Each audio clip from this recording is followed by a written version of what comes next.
አንድ የ93 ዓመት አዛውንት ወድቀው ወደ ሆስፒታል ተወሰዱ።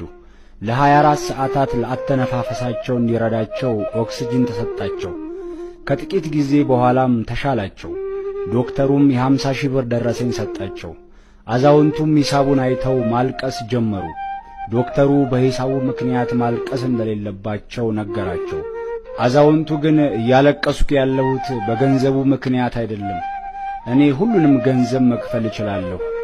የሚያስለቅሰኝ ለ24 ሰዓታት ብቻ ከእናንተ የተሰጠኝ ኦክሲጅን ስለተጠቀምኩ 50 ሺህ ብር ክፈል መባሌ ነው። ነገር ግን ላለፉት 93 ዓመታት እግዚአብሔር የሰጠኝን ንጹሕ አየር እየተነፈስኩ ምንም ነገር አልከፈልኩም። ለእግዚአብሔር ምን ያህል ዕዳ እንዳለብኝ ታውቃለህን? አሉት።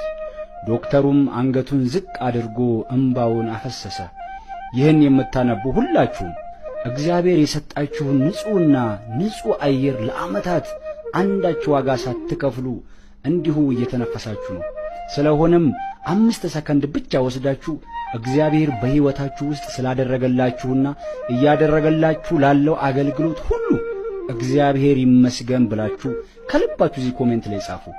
እግዚአብሔር ይመስገን።